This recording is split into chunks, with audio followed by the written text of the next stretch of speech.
انجنا by Hindustan کی ایک بدنام زمانہ سیریل کلر تھی۔ اس نے اپنی دو بیٹیاں سیما اور رینوکا شندے کے ساتھ مل کر 2000 کی دہائی میں 40 سے زیادہ بچوں کو اغوا کر کے قتل کر دیا تھا۔ وہ بچوں کو اغوا کرتی تھی اور چوری کرنے کے لیے بچوں کو ڈال کے طور پر استعمال کرتی تھی۔ ناظرین، کس چیز نے انہیں ایسے گھناؤنے جرائم کرنے پر مجبور کیا؟ وہ اتنے عرصے تک گرفتاری سے بچنے میں کیسے کامیاب ہوئی؟ ناظرین، اس کہانی میں کچھ چیزیں آپ کے لیے تکلیف دہ ہو سکتی ہے، اس کے لیے مقدور ٹی وی معذرت خواہ ہے۔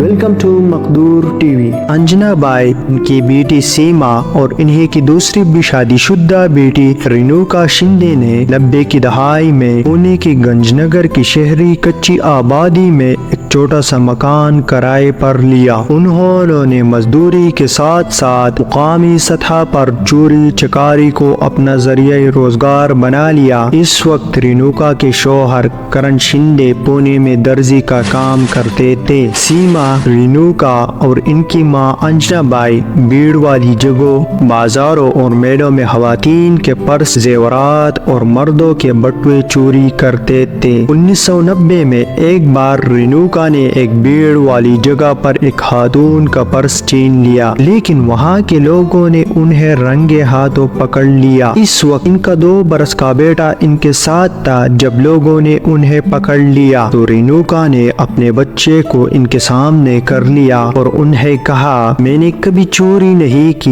یہ میرا بچہ ہے، میں کیسے چوری کر سکتی ہوں؟ اس نے رو دھو کر خود کو بھیڑ سے بچا لیا۔ گھر آ کر اس نے یہ کہانی اپنی ماں اور بہن کو سنائی۔ یہ سن کر وہ تینوں خوش ہوئے اور انہوں نے چوری کرنے کا ایک نیا اور قدرے محفوظ طریقہ ڈھونڈ نکال لیا۔ اس کے بعد انہوں نے بہت سے بچوں کو اغوا کرنا شروع کیا، جس میں اسٹریٹ چلڈرن، بھکاریوں کے بچے اور دیگر بے سہارا بچے شامل تھے۔ ان تینوں نے پھر ان بچوں کو مختلف شہروں میں استعمال کرنا شروع کر دیا۔ مندروں کے تہواروں اور ایسی جگہوں پر جہاں لوگ بڑی تعداد میں جمع ہوتے تھے، وہ بچوں کو چوری کرنے کے لیے استعمال کرتی تھی۔ بچے والے عورت پر کوئی شک نہیں کرتا کہ وہ چوری کر سکتی ہے۔ اس کا فائدہ اٹھاتے ہوئے انجنا بائی اور ان کی 2 بیٹیوں نے چوری کو اپنا کاروبار بنا لیا۔ بعد میں تفتیش سے پتہ چلا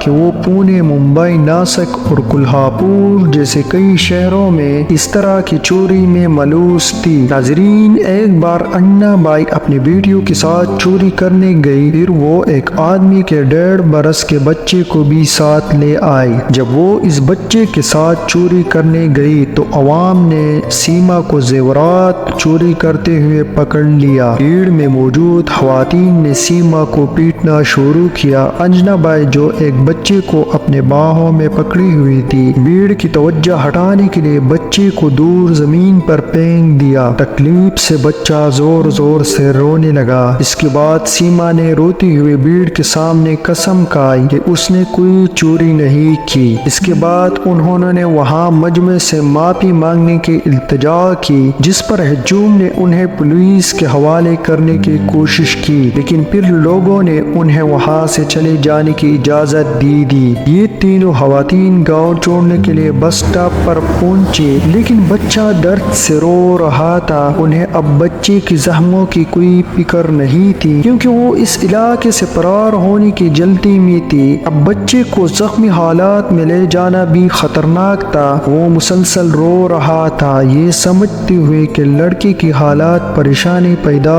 کرے گی۔ انجنا بائی نے بچے کا سر زور سے بجلی کے کھمبے پر دے مارا۔ سر پر ایک اور زوردار چوٹ لگنے سے بچہ مر گیا۔ پھر انہوں نے لاش کو وہیں دفن کر دیا اور تینوں فرار ہو گئی۔ 1.5 سالہ بچے کو بہت آسانی سے قتل کرنے کے بعد تینوں وہاں سے نکلنے میں کامیاب ہو گئی۔ اس کے بعد انہوں نے ایک نیا منصوبہ تیار کر لیا۔ چوری میں استعمال ہونے والے بچے کو معمول کے مطابق اس طرح بے رحمی سے مقصد پورا ہو جانے کے بعد مار دیا جاتا تھا۔ تینوں خواتین جب بھی عوام کے گھیرے میں آ جاتی تو وہ بچوں کو گالی دینا اور برا بھلا کہنا شروع کر دیتی۔ رینوکا اور سیما غریب گھرانوں کے بچوں کی جاسوسی کرتی تھی اور انہیں اغوا کرتی تھی۔ ان کا ہدف شہر کی کچی آبادیوں میں گھومتے بے بس بچے تھے، کیونکہ کئی بار تو پولیس کو بھی ان علاقوں میں بچوں کے گم ہونے کی کوئی شکایت موصول نہیں ہوتی تھی۔ گمشدگی کی اطلاع دینے کے باوجود کوئی بھی پولیس کے ساتھ بچے کی تلاش جاری رکھنے کی پرواہ نہیں کرتا تھا۔ رینوکا، سیما اور انجنا بائی پر الزام تھا کہ انہوں نے ایک ساتھ 42 بچوں کو اغوا کیا تھا۔ شکوک و شبہات بھی پیدا ہوئے کہ ان میں سے اکثر کو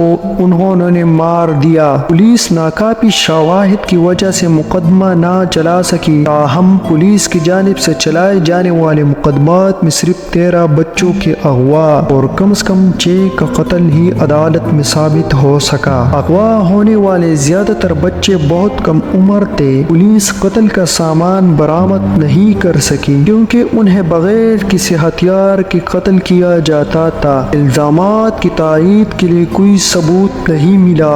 زیادہ تر بچوں کو زمین سے ٹکرانے، بجلی کے کھمبے سے سر ٹکرا کر یا گلا دبانے، ناک اور منہ دبانے سمیت وحشیانہ کارروائیوں کے ذریعے قتل کیا جاتا تھا۔ ایک بچے کو روند کر قتل کیا گیا، لیکن یہ ثابت نہیں ہو سکا کیونکہ اتنے سال گزرنے کے بعد بھی کئی بچوں کے لاشیں نہیں مل سکی۔ ناظرین، کولہاپور سے کچھ بچوں کے لاپتہ ہونے کے سلسلے میں انجنا بائی اور ان کی دونوں بیٹیوں سے پوچھ گچھ کی گئی۔ رینوکا کے شوہر کرن شندے کو بھی گرفتار کر لیا گیا۔ دوران تفتیش رینوکا اور ان کے شوہر نے کئی جرائم کا اعتراف کیا۔ ان 6 سال کے دوران ہونے والے تمام جرائم کو ایک ساتھ دیکھ کر کیس کو مضبوط کرنے کے لیے پولیس کے لیے ثبوت اکٹھا کرنا اتنا آسان کام نہیں تھا۔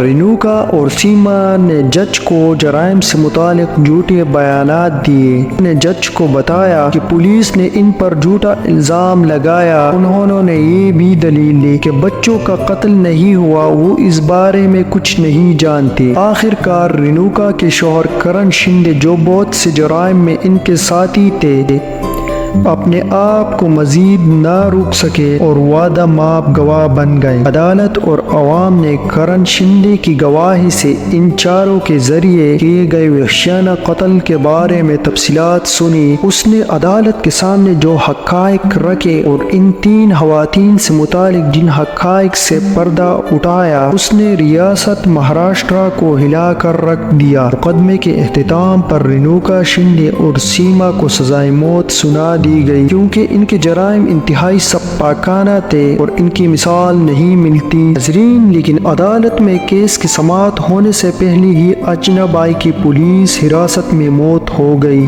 جس کی وجہ سے رینوکا اور سیما کے خلاف مقدمہ درج کر کے تفتیش جاری رکھی گئی۔ کرن شندے کو وعدہ ماب گواہ بننے کی وجہ سے رہائی مل گئی۔ 28 جون 2001 کو کولہاپور کے سیشن کورٹ نے رینوکا اور سیما کو 13 نابالغوں کو اغوا کرنے اور ان میں سے کم از کم 6 کو قتل کرنے کے جرم میں موت کی سزا سنائی گئی۔ اگلے 5 برس کے دوران بمبئی ہائی کورٹ نے سزائے موت کو برقرار رکھا، لیکن فیصلے میں کہا گیا کہ 6 کے بجائے صرف 5 بچوں کو قتل کرنے کا الزام ثابت ہوا۔ سپریم کورٹ نے 2006 میں ہائی کورٹ کے سزائے موت کے فیصلے کو برقرار رکھا۔ حزب معمول ان دونوں بہنوں نے رحم کی درخواست بھیجی، لیکن صدر نے فیصلہ کرنے میں وقت لیا اور پھر 2014 اس وقت کے صدر پرناب مکھرجی نے رحم کی درخواست مسترد کر دی اور پھانسی کی تصدیق کر دی گئی، لیکن رحم کی درخواست پر غور کرنے میں